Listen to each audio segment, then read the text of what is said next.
どこの国の選手も練習はたくさんしますし、食べるものにも気をつけていますけど、あっちの選手はやっぱり全てがごつい、体自体がゴツゴツした感じで、なんか戦い方もクマみたいな感じなんで、やっぱり食べてるものが違うのかなっていうふうにも思ってて。しょっぱいです。なんていう飲み物ですか？チャラップ。チャラップ。チャラップ。馬の乳に塩を入れて発発酵させる。酵したやつ。これアルコールはない。アルコールないです。これはアルコールないです。やっぱこれしょっぱ。まずいんですか？まあそうですね。しょっぱいですね。しょっぱい。はい。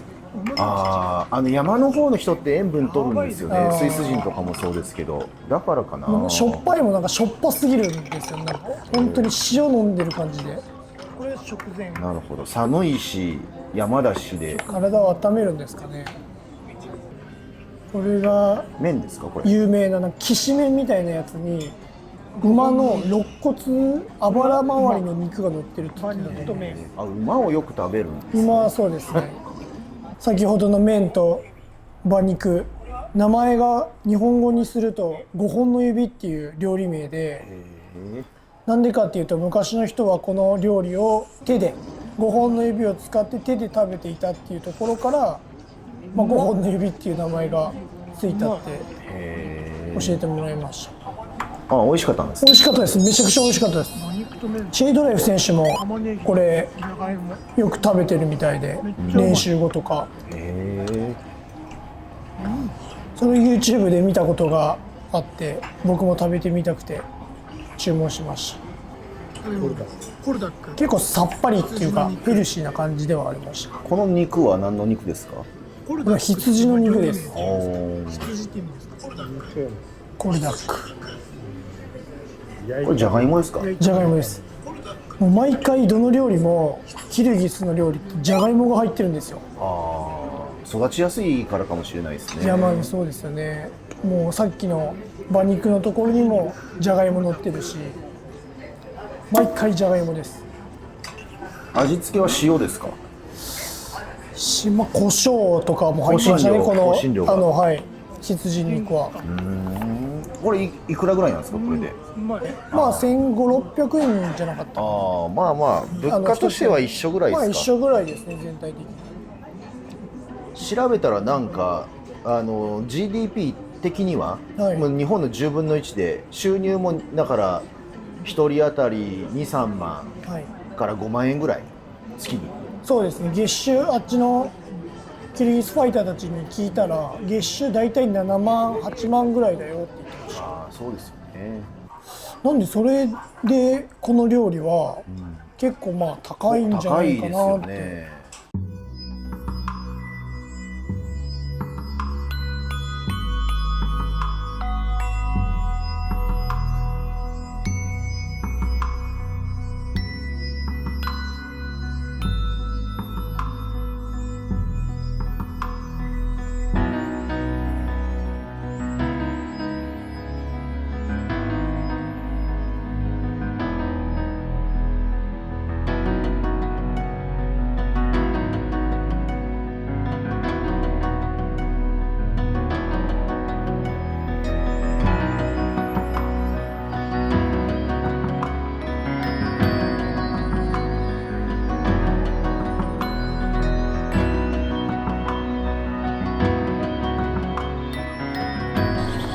筋肉つきそうな食事でしたね、全部。でもやっぱりそう考えるとナチュラルパワーとこの人工的というかね、科学的に寄りすぎたその摂取の仕方となんか違うのかもしれないですね。そうですね。やっぱり吸収率とかも違うんじゃないですかね。同じタンパク質でも人工的なタンパク質と本当に山で育てた馬、羊を食べるのとじゃなんか科学的の方が効率は良さそうな気がするけど、なんか質が違うかもしれないですね。でも足は細いんですよ、みんな。へえ、足細いんですか？ふくらはぎも太ももも結構細くて、上半身と顔と首がもうあゴツゴツなんですよね。じゃあ足腰は強いんですよねでも。それがやっぱり山のトレーニング、あ山で走ってるんで強いんですよ。で瞬発力もあるみたいな。なんか DNA の違いというか DNA 的な強さとかは感じました？ DNA っていうか、みんなやっぱりキルギス人は前腕、腕、まあ前腕とか、まあ腕が特にみんな自分のその階級以上の腕をしてましたね。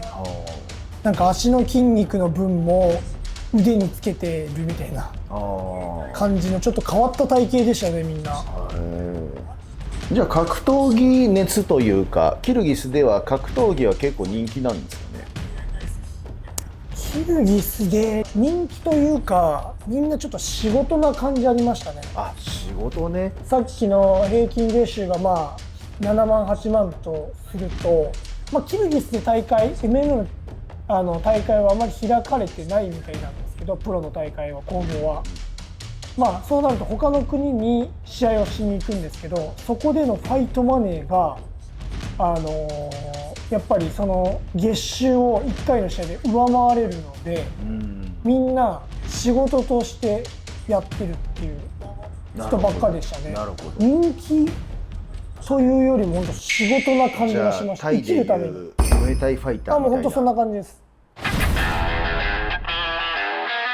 合宿所のすぐ隣にサッカーコートと走るところが一緒になったところがあるんですけども、そこで、キルギスボクシングトップチームというオリンピックを目指している選考された選手たちがもう来ていて、そのボクシングチームと一緒に MMA チームと合同でキルギスボクシングチームのコーチのもとランニングメニューをしました。